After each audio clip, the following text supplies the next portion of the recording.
Did you guys talk about the people on the planes already this week? Oh yeah. Oh yeah. We got some new stuff. Maybe this is the segue to talk about that. Go for it.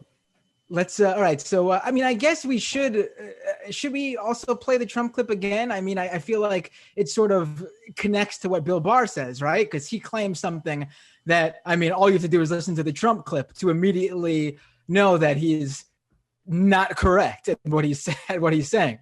Brendan, do we have the original Trump clip? Which one? The original one with Laura Ingraham, or the one yesterday where he's asked about it and he says he'll get you the person who told him the story? Well, I mean, I think both of them do, but I think the second one actually very specifically gets to it. So let's play this clip from Trump first, because I want you to pay attention to this more recent clip from Bill Barr about the guys in all black, or girls, there could be Antifa members who are male and female, excuse me, on the planes in all black, that this conspiracy that Trump is spreading. Let's listen to the Trump clip from yesterday first before we talk about this more recent Bill Barr clip. There's a reason, by the way. I want you to hear this one first. Give me a minute. Sure. I will give you a minute, Brendan. Why not? And Matt could just clip this small section out and go directly to the clip right after when he makes the YouTube video. No, but have you guys also talked about where the conspiracy theory comes from? Well, I think I saw is it Devin Nunes. It goes back even further. It comes from the Patriot Prayer guy, right?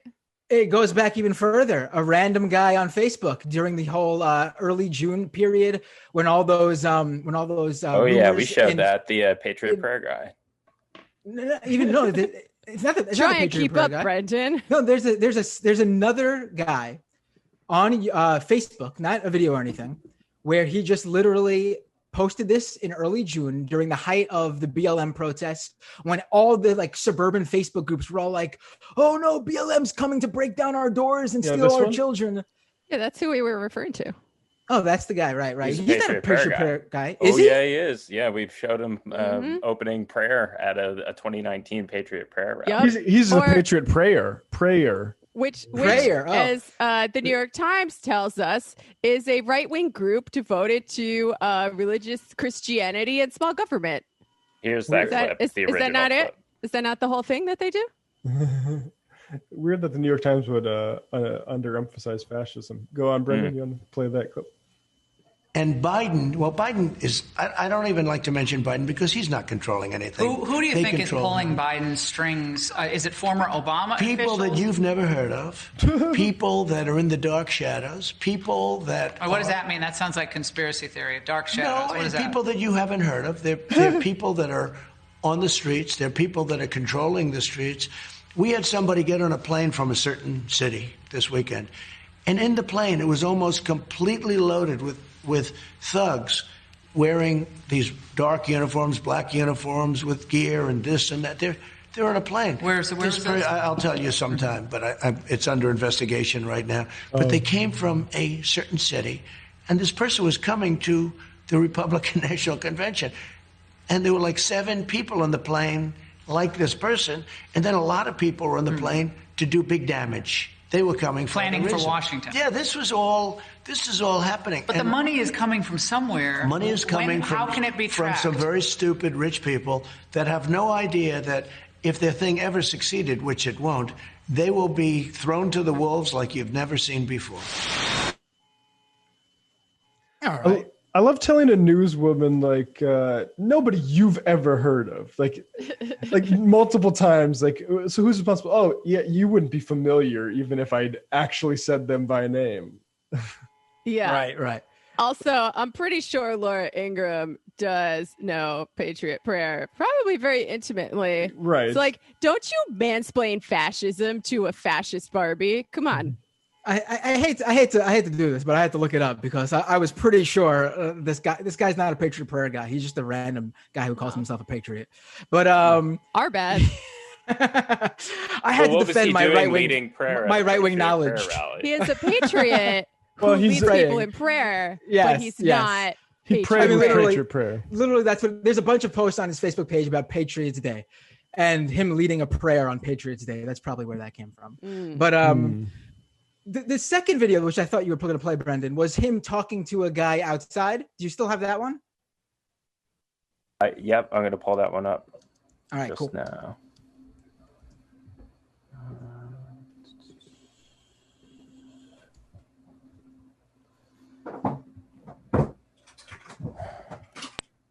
Tell us more about this plot that you were referring to on Fox News last night. Which?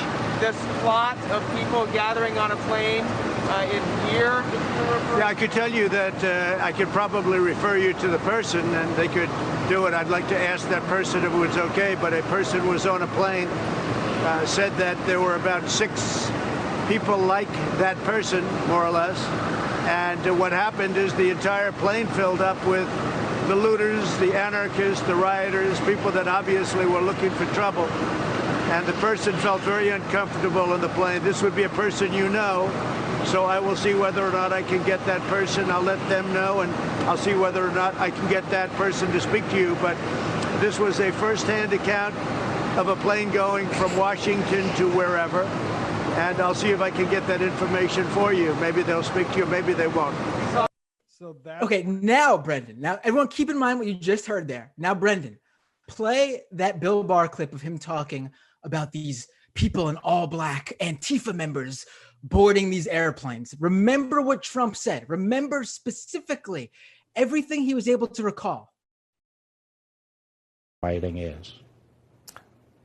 In an interview, Federal offense. in an interview this week, the president claimed that he heard about a plane, in his words, loaded with thugs wearing dark uniforms from a certain city that was headed to the Republican National Convention here in Washington, in his words, to do big damage.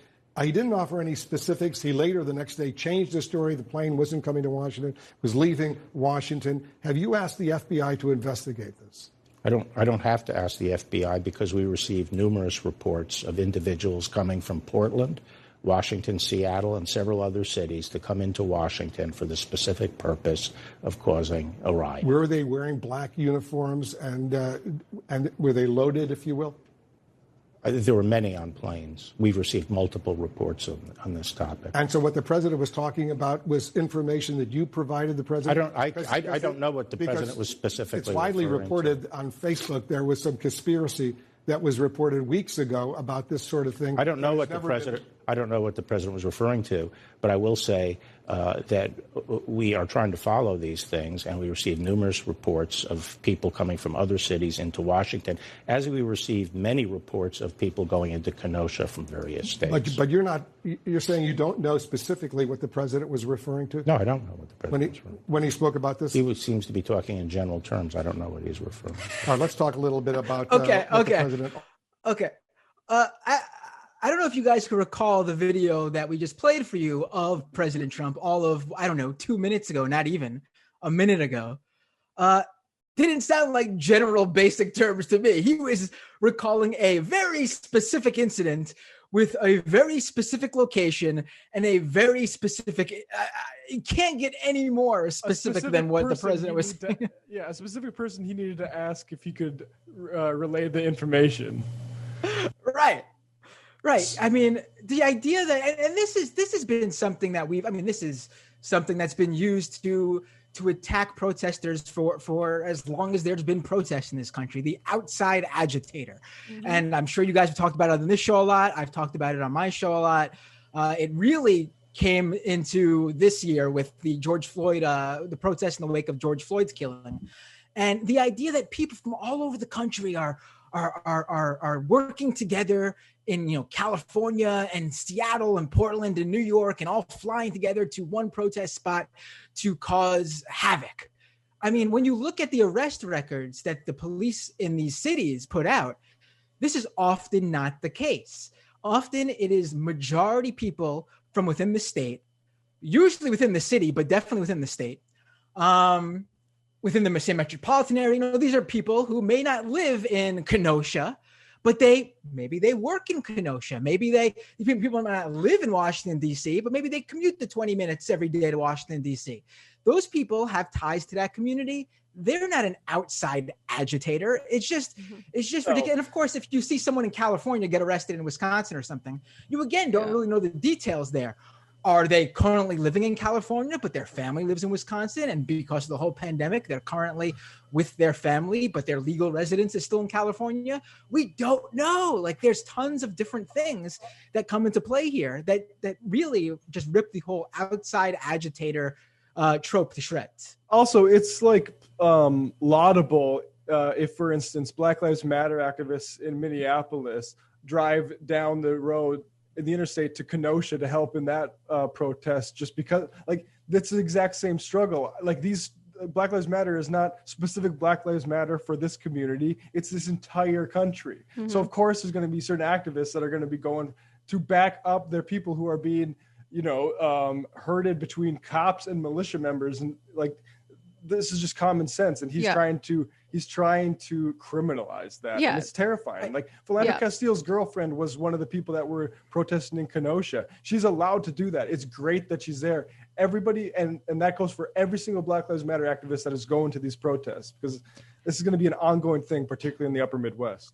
Yeah. Right. And while that's good, that's a thing, though, I also want to stress that, and I wish it was more of a thing, but it's not even that big of a thing, unfortunately, for them to even be able to turn that into an outside agitator thing. We're literally talking about probably a dozen people at each protest. I don't know what else to like. Yeah. But if people are doing that, it's a good thing, because activists everywhere need to be talking to each other.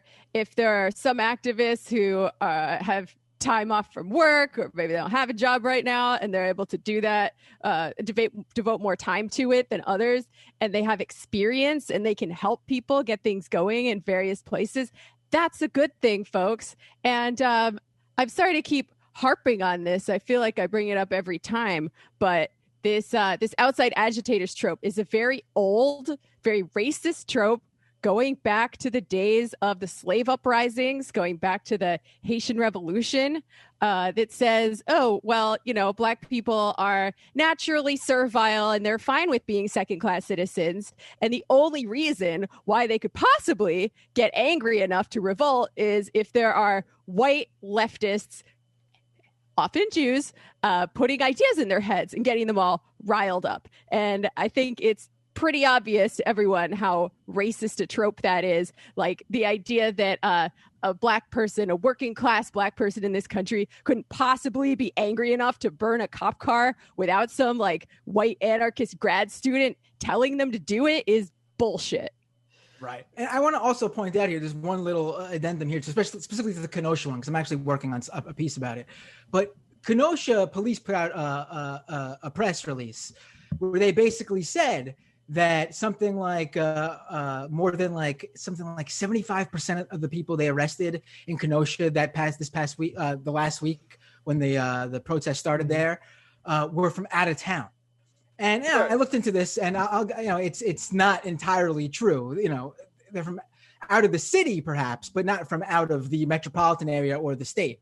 But in that number that they put out of these outside agitators they arrested, I just want to point out that Kyle Rittenhouse is not included, of course, because even though there should be no better example of an outside agitator than him, because of course, he fled the state and went back to Illinois where he lives, and he was arrested there.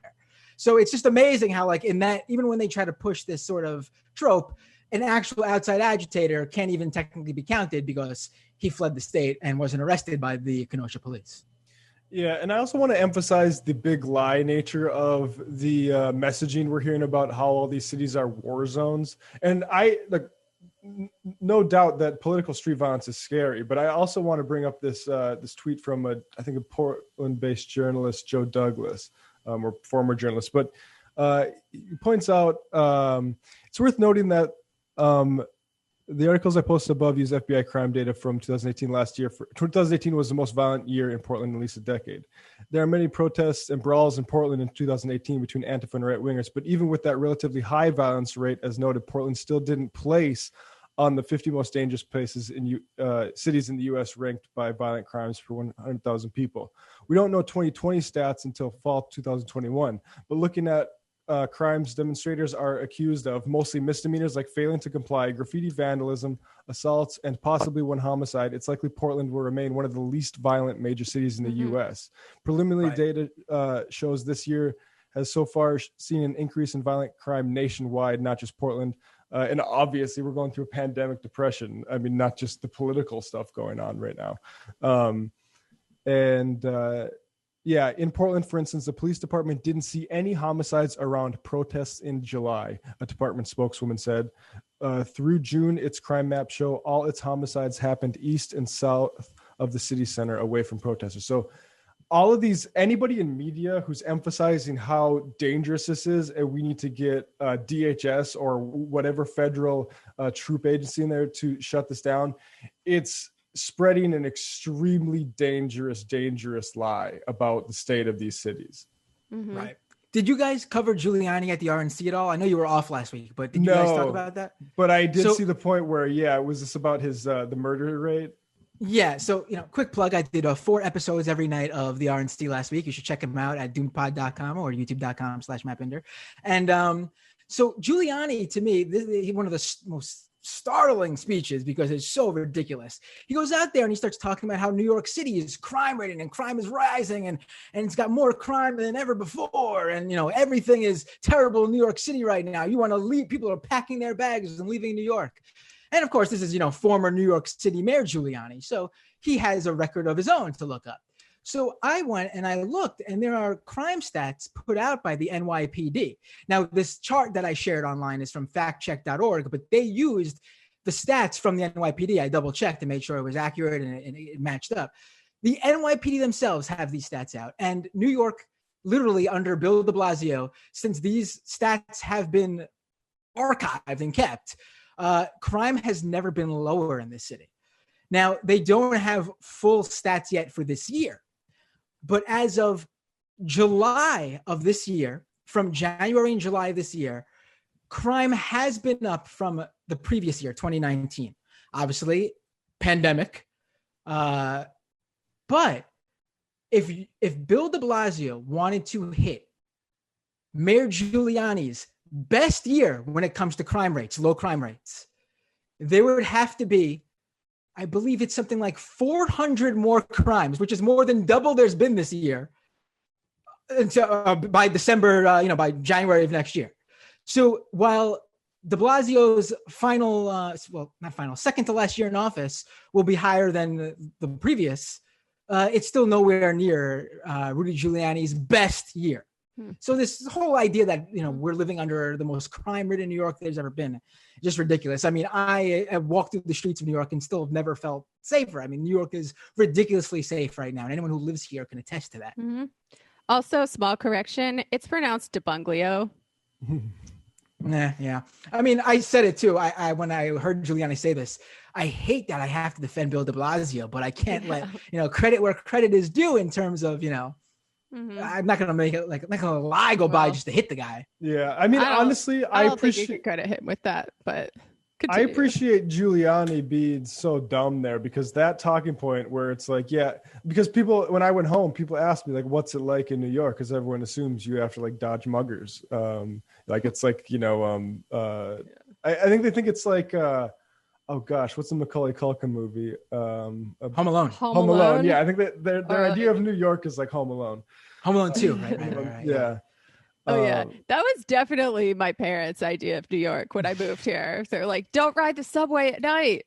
Yeah, but being able to say to those people like, "Yeah, you know what, Giuliani," because a lot of those like they might have watched RNC, like, look, what Giuliani said about the crime rate, it has gone up recently, but it's also not nearly at where it was in Giuliani's last year. Right. Yeah, we're also in a world historical economic crisis. Yeah, people are actually pretty well behaved for all things considered.